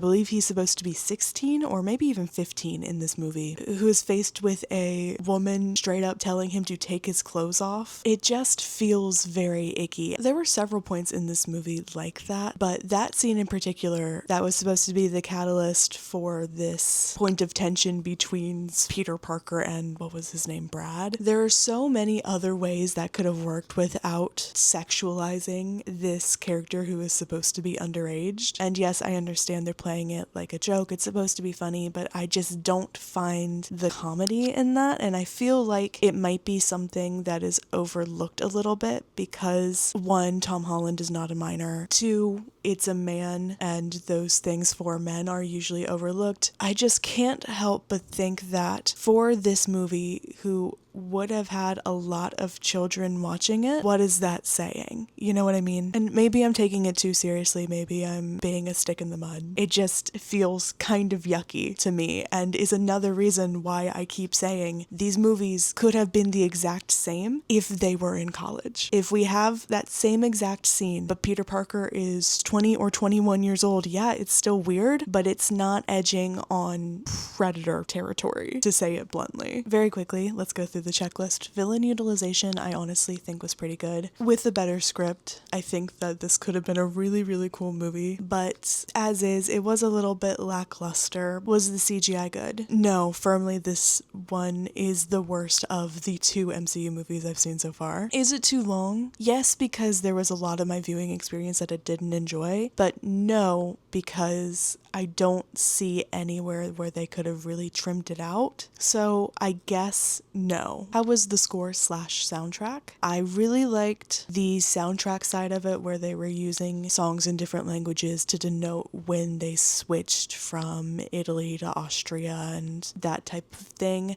I honestly didn't notice the score in most places, which leads me to believe that it's pretty MCU standard. Straight up rating for this, I think I had a worse time with this than I did with Spider-Man 3 for sure. Did I have a worse time with it than I had with Into the Spider-Verse? I think so. I think that from me, this is going to get a 1.5. Spider-Man No Way Home came out in 2021. It is 2 hours and 29 minutes long. Peter is forced to overcome his greatest challenge yet. I've got two thoughts before I get into this one. First, I cannot believe this is the last film. Second, I have been really, really, really looking forward to this movie. This movie kind of pulled me back into the MCU. I'm going into this with an open mind and an open heart, and I'm really hoping to like it as much as I remember liking it back when I first watched it. Spider-Man's real name is... Spider-Man's name is Peter Parker. Spider-Man No Way Home picks up directly where Far From Home left off, which is with Mysterio revealing to the world that Spider-Man is indeed Peter Parker. His life has been turned upside down. He's getting all of this unwanted attention. Everyone around him is treating him differently, except for Ned, his best friend, and MJ, his newly minted girlfriend. It is their senior year in high school, and they are trying to get into colleges. They all apply to the same places. It seems like they've got 2 backups and MIT, which is the ultimate goal, though they have all promised to one another that if they don't all get into MIT, they're all going to the secondary school. But they all get rejected from all of them, including MIT, because of their proximity to Spider-Man. In an effort to get on the good side of the school again, Peter goes to Doctor Strange and asks him to perform a spell to basically brainwash the whole world. After a little bit of convincing, Doctor Strange agrees to cast the spell. And of course, it goes horribly wrong because Peter won't stop talking during it. First, they're under the impression that the spell doesn't work, so after being kicked out of the Sanctum Sanctorum, Peter tracks down an admissions person for MIT as she is on her way to the airport and asks her if she'll reconsider letting MJ and Ned into MIT. Before she's able to answer, Doc Ock appears, but it's not a new Doc Ock, it is the Doc Ock from Spider-Man 2. They fight, Peter takes control of Doc Ock using the nanotechnology from his new suit, and the Green Goblin also shows up, and of course, it is the Green Goblin from Spider-Man 1 from 2002. Green Goblin gets away, but Doctor Strange is able to magic Peter and Doc Ock back into the sanctum, and this is where we learn what the main plot of this story is. The spell that Peter tampered with, instead of wiping everyone's memory of Peter Parker, started to bring everyone who knows that Peter Parker is Spider-Man into this MCU reality. We end up with Spider-Man 2's Doc Ock, Spider-Man 2002's Green Goblin, The Amazing Spider-Man's Lizard, Spider-Man 3's Sandman, and The Amazing Spider-Man 2's Electro. Doctor Strange creates a magical box that he says will take all of these people back to their own timelines. However, the villains learn that in all of their timelines, they are dead already. So, in an effort to try to save their lives and rehabilitate these people, Peter and his aunt decide to take all of these villains back to an apartment and try to fix them before sending them back to their timeline. They're able to completely cure Doc Ock and fix his AI arm situation, but they aren't able to fix anyone else before the Green Goblin goes crazy again and ends up killing Aunt May. As all of this is happening, NJ and Ned find two other Spider-Men have also come to the MCU universe, that being Andrew Garfield's Spider-Man and Tobey Maguire's Spider-Man. The rest of this movie is the gang all getting back together as they prep and have one huge final fight with the remaining villains on the top of the Statue of Liberty. This movie ends with Doctor Strange casting one last spell that makes everyone forget about Peter Parker, including Ned and MJ, who he promises to go and find and explain everything. But of course, after a couple days, he ends up finding them and sees that they are happy getting into MIT and decides instead to leave them alone and let them live a Peter Parker Spider-Man free life. I am so happy to report that I loved that movie. It did have some issues, but if I'm being so honest, I had such a good time watching this film that I can't really even remember what I wanted to bring up as criticism. I fully stopped and forgot to jot down notes as this movie was going, and that has not really happened with any of the other movies. This might be a flaw with me at my core, but I will always eat up an MCU ensemble movie, but more than that, I will always eat up an MCU cameo movie. A movie that is strictly about one character, but someone has come in to help, exactly like what this movie did with Doctor Strange. We get the Doctor Strange mechanics in this Spider-Man setting, and I love that. I eat it up every single time. I adore that they brought back all of the villains, and if I'm remembering the last few days correctly, that was literally every single villain besides either of the Harry Osborns, which I feel like is kind of insane, and borderline a missed opportunity. It would have been very interesting to get William Dafoe, Norman, and Andrew Garfield's Harry. I'm sorry, I don't know that actor's name, and seeing like a father and son that aren't actually father and son, that could have been cool, and also could have helped to give closure to that specific timeline, because The Amazing Spider-Man 2 really did leave off on a cliffhanger. Regardless, I think that this movie really did justice to all of these characters. I love that we got a little bit more of an Electro vibe for Jamie Foxx's Electro. I love seeing Doc Ock again in this form. He is by far my favorite villain that we've encountered. It was so nice to see him again and see him get that second redemption. Out of all of the villains, I feel like he is the one with the best intentions, besides maybe Max, but also he didn't really have any intentions. He was just trying to do his job. Getting Sandman back was so cool. Getting Lizard back was so cool. I think that Lizard's model looked just a hair better in this one, though not by much. He was still very uncanny. But of course, the best part of this movie is getting the Andrew, Toby, Tom team up. That part of the movie where they are all together and doing the blast huge battle feels so comic booky in a way that I feel like the MCU has not really grasped in the last possibly 10 years, if I'm being honest. Despite its many flaws, I love the MCU so deeply. But to me, they have always been films about comic book characters. They aren't really comic book movies, and I'm not sure if that distinction is going to make sense to anyone besides me. So to try to explain it, I feel like everything in the MCU is very grounded in reality, with a few exceptions when it starts to get really wacky, but for the most part, we take a magic character, we give them some kind of technology that explains their magic, or we change a character's powers to make it feel more grounded in this reality. I think a really good example of that is what they did with Vulture for Spider-Man Homecoming. We took this man who was supposed to be half man, half bird, we turned him into a man with mechanical bird wings. Similarly, we can look at Sam Wilson and Redwing. In the comics, Redwing is an actual bird who is vampiric, and separately from the vampirism, has a psychic link with Sam Wilson, so they're able to communicate back and forth. And then we get characters like Joaquin Torres, who in the MCU is just a guy with mechanical wings, and in the comics, he is, again, half man, half bird with Redwing's DNA inside of him, and that's how he gets turned into a half man, half bird. So a lot of the things that we get are very grounded in reality, and a lot of the times the inherent wackiness of comics is replaced for that classic MCU humor that we hate to love or love to hate depending on who you are. But with this film, and with that fight scene in particular, with all the Spider-Man bouncing around and with all of the different villains, and they're all off on their separate fights but they're also fighting together, there was something about it that I could just envision in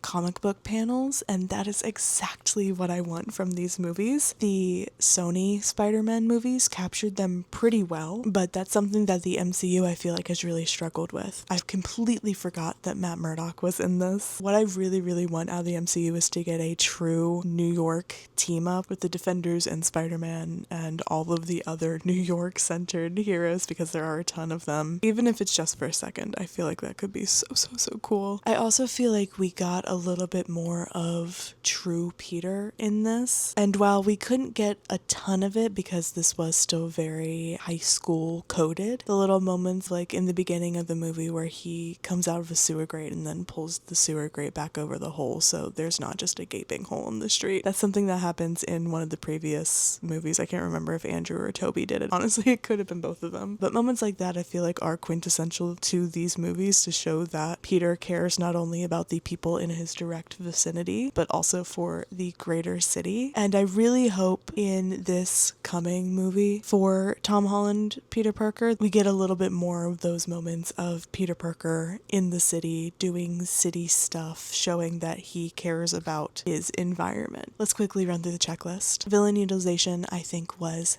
excellent. It was absolutely perfect. Was it a little too much? Sure. There were a lot of cooks in the kitchen, but I think that the way that it was handled was very nicely done. Was the CGI good? For the most part, yes. There were definitely some points that could have been better. The Spider-Man movements, especially during that last big fight scene, got a little bit uncanny. For the most part, it was fine. Biggest issue that I had personally was during the final scene when he's made his new shiny suit and jumps out the window. That whole sequence looked very gummy to me, but other than that, no huge complaints. Was it too long? No, though I will admit that this feels like a very long movie because there is a lot happening, but I personally don't think it was too long. Finally, how was the score/soundtrack? No complaints. I love the end credits song where they remixed the Schoolhouse Rock 3 is a Magic Number. My straight up score for this is going to be a 5 out of 5, which ties it with The Amazing Spider-Man 2. I don't know if this is a product of these movies being the last ones I'm experiencing on this list, or if it's just a coincidence that every single one of these movies has tied with something else. I think for the time being, I'm going to put this under The Amazing Spider-Man 2, based on the same premise that I've ranked all of these past the first one. If I had to sit down on a random day and rewatch one of them with no other context, I think that I would prefer to watch The Amazing Spider-Man 2 over this one. Though I am going to sit on this overnight and then into tomorrow, and maybe my feelings will change. The last thing I want to do in this moment, though, is to go through my little checklist for the franchise. First of all, were these MCU movies in essence New York? I'm going to say for the most part. It's a little bit hard to judge the second one, obviously, because it takes place in London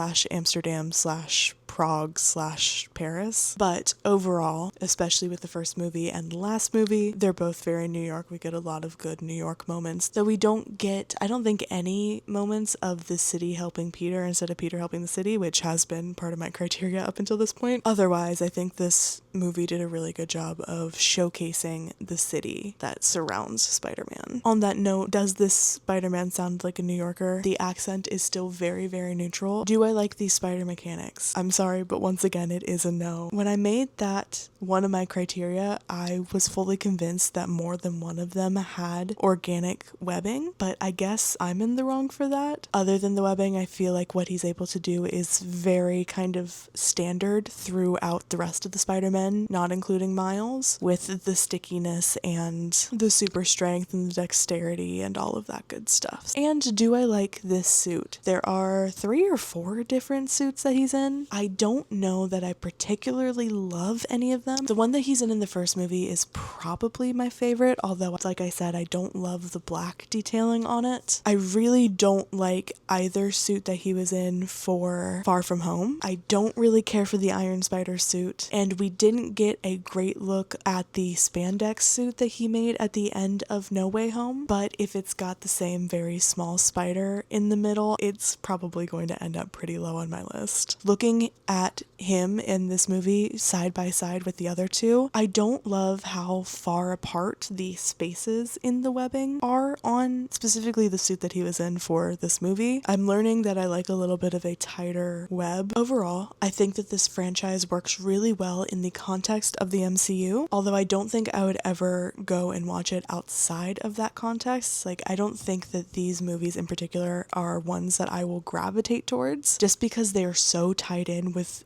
every other thing that was happening in the MCU at that point. It just feels like kind of a burden for these movies when they mention the blip or Sokovia or something like that, and then I'm reminded that that happened, and then I'm like, oh, well, maybe I should pause this movie and go watch that movie so I'm reminded about what happened there, but something's gonna happen in that movie and I'm gonna have the same reaction, and it's gonna go on and on and on until I'm back at Iron Man 1. Though I think that that is also a benefit of this movie, that it has so much connective tissue, and just like the comics, it's not just Spider-Man alone, it's Spider-Man and all of the other Marvel characters who can pop in at any given point. I love when comic books get interconnected, and it always feels very satisfying when we can see the movies or the TV shows doing the same thing. I'm going to sit with the 5 movies we watched today and let them simmer, and I will come back to you tomorrow with my final thoughts.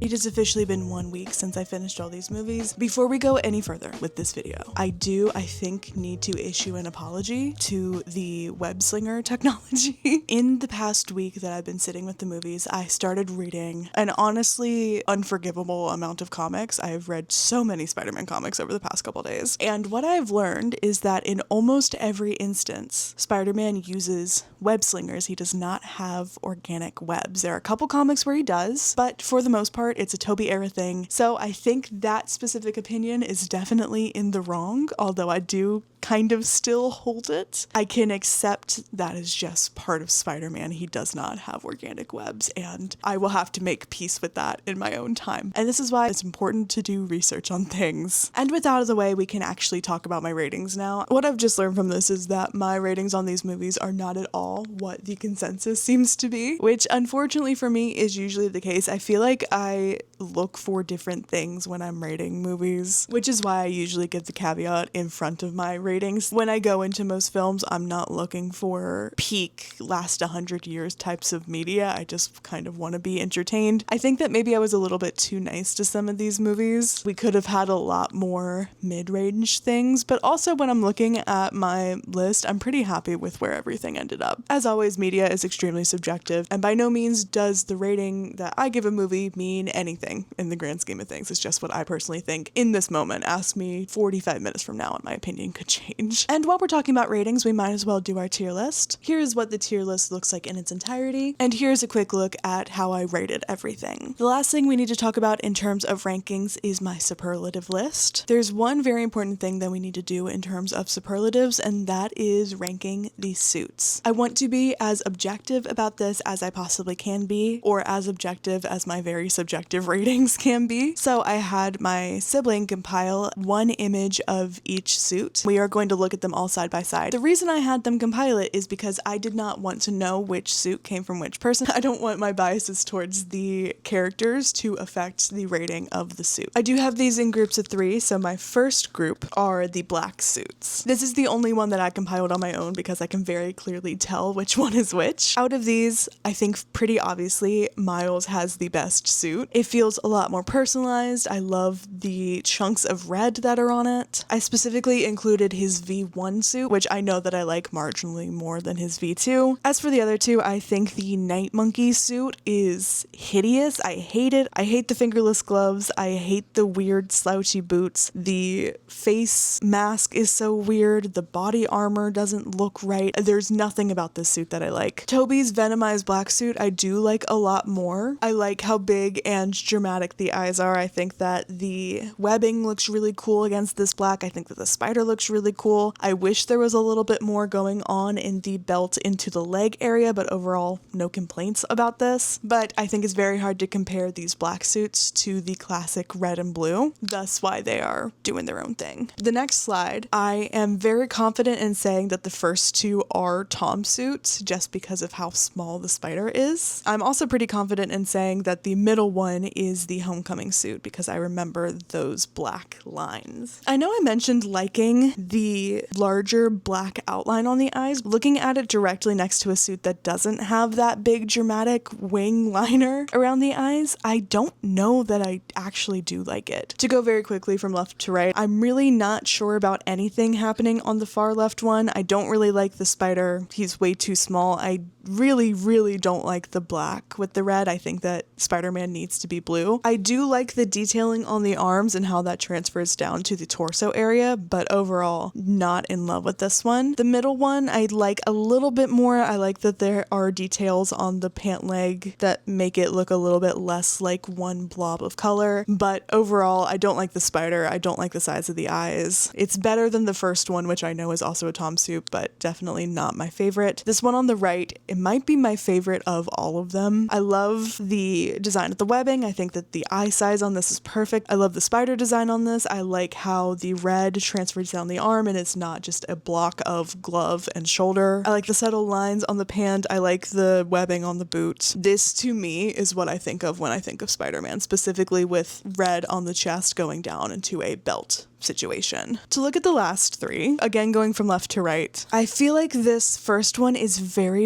awkward in terms of the blocking situation. Pant section feels very weird. False illusion V going into the armpit I feel like is very weird. I do like how big this spider is, but overall there's not a whole lot that I like about this one. It just feels very neutral and not very interesting. This middle one, I really like what they were going for, but it kind of just looks like a pajama onesie. I think that this might be Andrew's first suit. If I remember correctly, I was talking about how I didn't love the blue on the fingers, or was that a Toby one? I don't remember now. This is probably my favorite spider. I love how big it is and how much of the chest it takes up, but I really dislike that there is no separation between the chest and the belt going into the legs. I do like the texture on this one, and I love the color choice. I love how vibrant it is, but to me, this looks like a futuristic Spider-Man. I really dislike the yellow eyes, but looking up into the neck area, I do like how the web disperses through the collar area. Overall, this doesn't really look like Peter Parker Spider-Man to me. This is feeling more like a 2099 situation, so not a huge fan of this one. And Iron Spider, again, not a huge fan of the black/navy blue. I can't tell if this is supposed to be black or not. It feels like it is. If it was navy blue, I might like it a little bit more, but I really dislike the gold. Spider-Man feels silver to me, and the gold just doesn't quite fit with everything else going on. I will say I love the design of the spider. Again, I love how big it is and how much of the suit it takes up. I think that the blocking on the suit is done really well. It doesn't just feel like a onesie. It feels very tactical in a way, but still very movable. I love how the gloves look a little bit padded. I do really like the design on the knees going into the shins. I like how tall these boots are,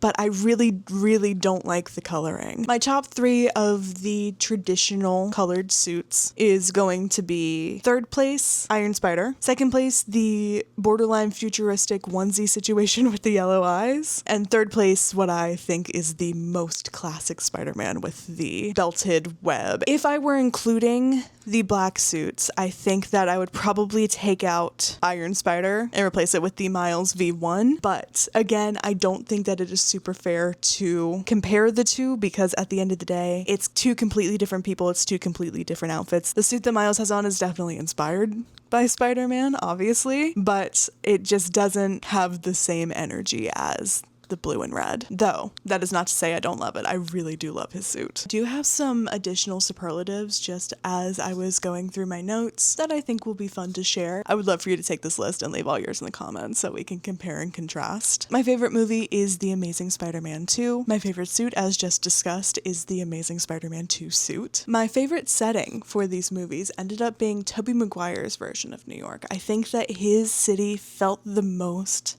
lived in and the most New York to me, someone who has never lived in New York and has never spent longer than 72 hours there. I did find it pretty difficult to choose between that and the MCU version of New York. As I thought about it more, it did feel a little bit like cheating in a way to me to say MCU's New York, because it isn't typical of the city. There's so much other stuff happening in MCU York that it just didn't feel entirely right. Though as a whole, I do love the MCU version of America. My favorite love interest, possibly surprisingly, is Zendaya's version of MJ. For me, she feels like the most of a character. She doesn't feel necessarily like she has to be attached to Peter 24/7 to feel complete. Wherein, as much as I love Kirsten Dunst's version of MJ and Emma Stone's version of Gwen, who would be my second choice, they both feel very, very, very attached to their Peters in a way that I can't really separate them. But for Zendaya's version of MJ, she has had more time to become an actual character, and I really enjoy that. And very similarly, that is why my favorite best friend character is Ned, again from Tom's Spider-Man. I learned pretty recently that Ned also appears in the comics. He's a completely different character. He worked at the Daily Bugle, and I think Spider-Man tried to steal his wife at one point early on in their comics history, or at the very least his wife had a thing for Peter. Don't quote me on that, I'm just starting that portion of Spider-Man. I think what they do with Ned here is really cool, and again, it feels like he is his own character. I do really love both iterations of Harry Osborn in the Andrew series. I love that they took the Goblin and made it an illness rather than something that was chosen. That was, for me, very interesting and made the conflict between them feel a lot more urgent. As opposed to with James Franco Harry, I feel like the conflict there was a little bit forced and could have definitely been solved with a single conversation. In terms of chemistry, in terms of their relationship making sense and having time to develop, Ned, I think, ends up at the top of all of those checklists, partially because I think that he has gotten a lot more gracious writing, but also because he has had more time to develop, and there isn't a huge plot point resting on his shoulders. He really is there just to help Peter, and I think in a best friend, man in the chair guy that Spider-Man can always call when he has something going on type of character, Ned serves that role perfectly.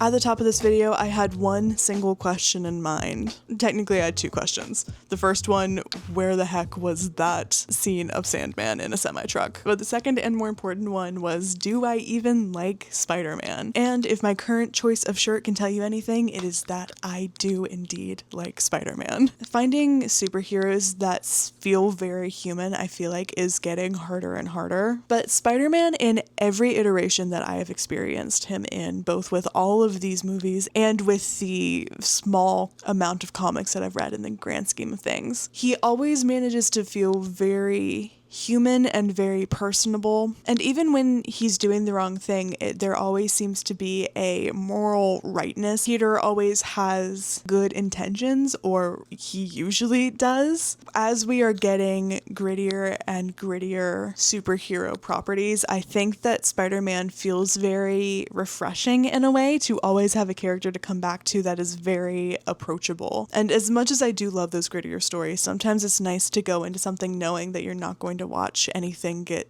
severed. And on top of all of that, I really do enjoy Peter as a concept. I think that both Peter and Spider-Man have something to love about them, and in every iteration, whether that be Tobey or Andrew or Tom, there is something very charismatic and likable about all of those characters and something that people can grasp onto, I think, because Spider-Man is supposed to serve as this everyman type of character.